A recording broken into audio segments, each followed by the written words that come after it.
Good morning, Nachum. Good Erev Shabbos, everybody. Whoa, look where we are. We are Erev Shabbos Parshas Zohar. This is Parshas Tetzaveh. Parshas Tetzaveh contains the Big Day Kahuna. Parshas Tetzaveh concludes with the Mizbeach HaZahav. And what do we have? We have Parshas Zohar, the biblical obligation that our rabbis tell us once a year on the Shabbos before Purim, given that Haman is identified as Agogi, coming from Agag, who was the king of Amalek. We read every year on this Shabbos, Timche Zecher Amalek, the obligation of the Jewish nation to annihilate Amalek.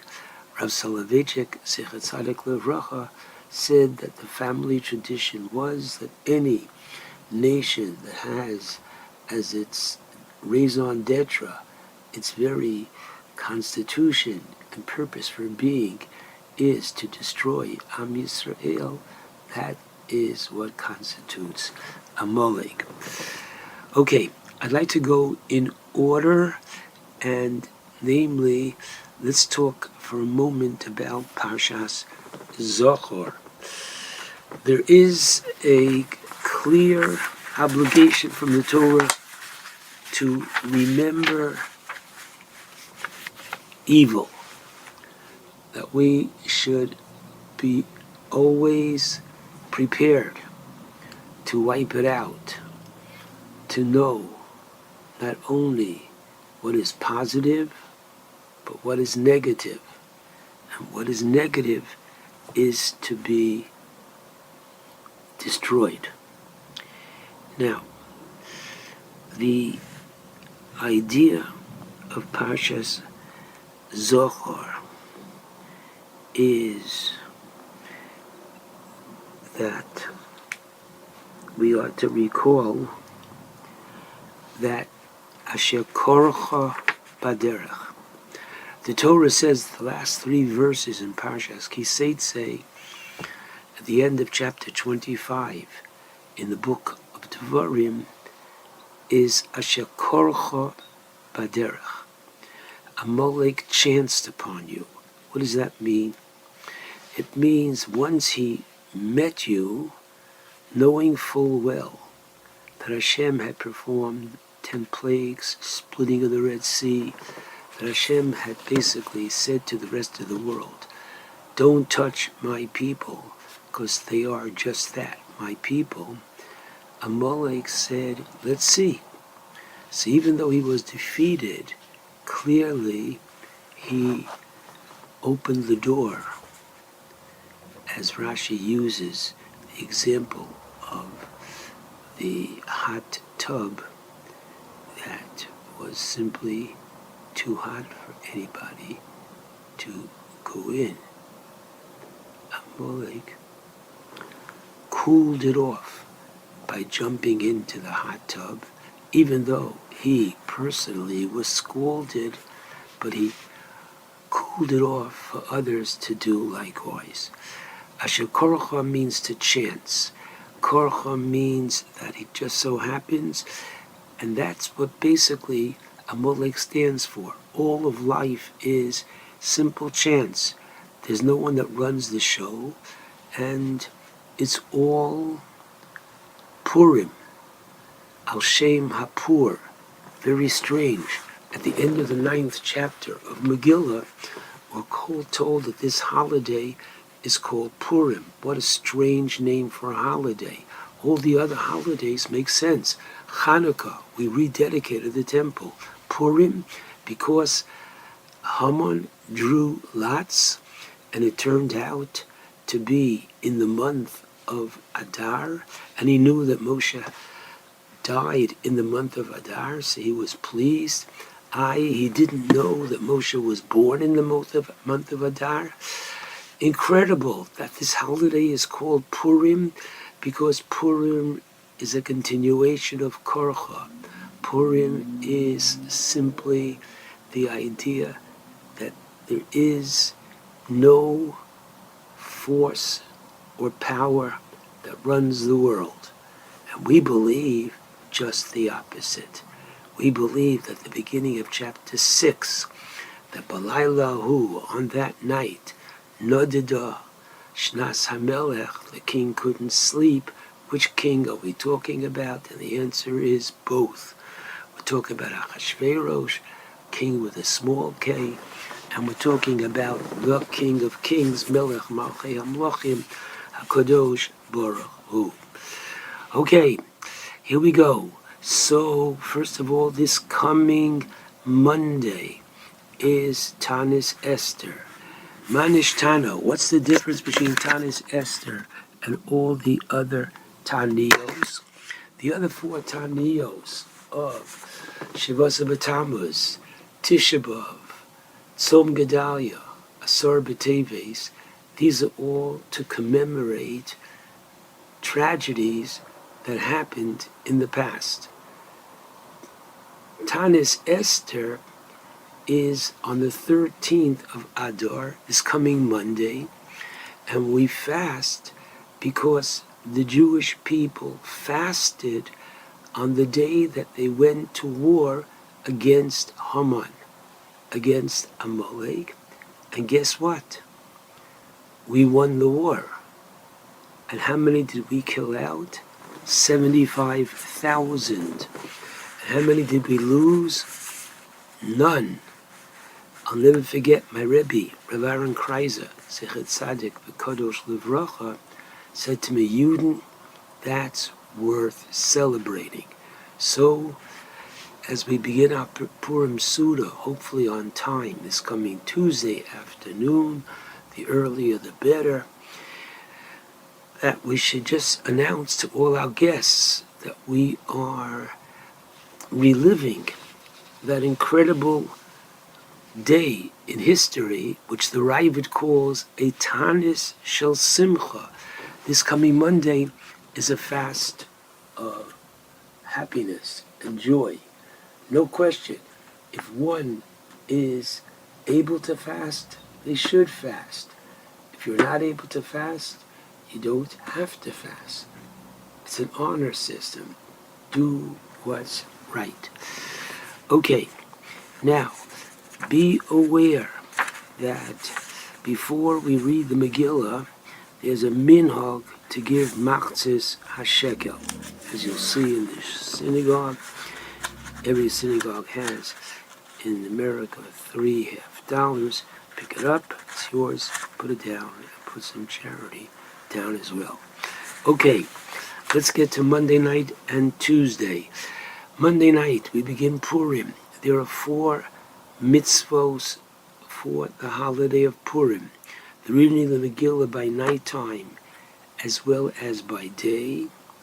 By nighttime, the entire night, and Tuesday by day, the entire day is the time for reading of the Megillah. Really, if you were to ask me which of the readings are more important, I would tell you the reading of the Megillah by day. Yet, everybody should first come at night because you don't want to delay a mitzvah that comes to your hand. Okay, the best time to read it this coming Monday night is from Tzeis HaKochavim, from nightfall, and you can read it all night till Amud HaShachar, till the break of dawn. That's Monday night, and Tuesday you can read the Megillah all day, from Amud HaShachar till sunset. Good. Now, the question is regarding women. Are women obligated in the same sense of obligation to read the Megillah or to hear the Megillah? So because of that, it's preferable for a woman to hear the Megillah in a men's minyan, meaning a minyan of men and women. That's the most preferable. Can it be read just for women? Very possibly, yes. No one's saying no to that. But it's ideal to hear it with a minyan of men. The Megillah can be read alone. If someone cannot get to the synagogue, one could hear the Megillah home alone, both on the night and of the day of Purim. Okay, before we read the Megillah, we recite 3 brachos. Al Mikra Megillah, for the reading of the Megillah, Sha'asa Nisim. The whole idea is to realize that when we have a leap year, not this year, but when there is 2 Adar, the Talmud has a discussion in which Adar, first or second, do we celebrate Purim, and the Gemara comes to the conclusion that it's on the 2nd Adar. Why? Lismoch Geula leGeula, to put one redemption of Purim next to the redemption of Pesach. Now, are they not completely different? The answer is no. On the one hand, you're going to tell me that the Yeshua, the redemption of Passover, is clearly the Malam in Ateva, supernatural. Water of Egyptians become blood, water of the Jews remain, and so we can go through all of the 10 plagues. As opposed to Purim, when the Talmud asks, Esther min Torah minayin, where do we find the name of Esther or the hint of Purim in the Torah? So the Gemara in Chulin 139 teaches us that the verse in Parshas Vayelech, Anochi haster aster ponai bayomahu, God says, oy, oy, oy, when you are in exile, I will hide my face. So that's exactly what Purim is. Purim is a time when we don't see God. Keli Keli's praise Esther lama azavtani, why have you left me? And this is the whole idea of why we masquerade on Purim. We masquerade on Purim to demonstrate that what you seize is not what you get. I want everybody to realize that this Monday night, after we read the Megillah, there is the bracha of Asher Heini that we recite after reading the Megillah. And most shuls, unfortunately, say it a little bit too fast, so we never get a chance to say the last 4 lines of Asher Heini. But in the 4th line, before it ends, Kippur Haman Nepach Lepurenu, for Haman's lot that it turned out to be in the month of Adar, 13th of Adar, this lot, by chance, became our festival. Our festival turned around and became that this is the day that they were to kill us. We killed them. Okay, so there's the mitzvah of reading the Megillah at night and during the day. The second of the 4 mitzvos of the day is to matonos levionim. Every Jewish man and woman is obligated to give money or food to at least 2 poor persons, and if there are no poor people available, put aside the money on Purim, give it to poor people afterwards. And the idea is, speak to your local Rav if you don't know where or how to give matanos levionim, gifts to the poor. He will be able to help you with it. The 3rd mitzvah is that of Seudas Purim, an obligation to have a feast on the day of Purim. Okay, the idea is that we are celebrating, reliving the past. They went, says the Talmud in Megillah 12a, they went to the party of Achashverosh. And even though the wine was kosher and the food was kosher, they enjoyed the festivities of Haman and Achashverosh. Achashverosh, who was celebrating there won't be a third temple. Achashverosh, who dons the big day kahuna, the special clothing of the Kohen Gadol, unbelievable, to mock the Jewish people. And Jewish people went to this party. We have a party and we say, no, we are atoning for the historical past. Very fascinating. And finally, Mishloach Manos, each man and woman is obligated to send at least to one Jew at least 2 different varieties of food. Preferably, if you can, send some meat, and if not meat, because basically you are, on the one hand, providing somebody with what they need for their meal. So give them a piece of kugel and some meat, or give them, what others would give, let's say some dessert. But basically you're saying 2 things. Number 1, we care about each other. Number 2, here is some food for your Purim Suda.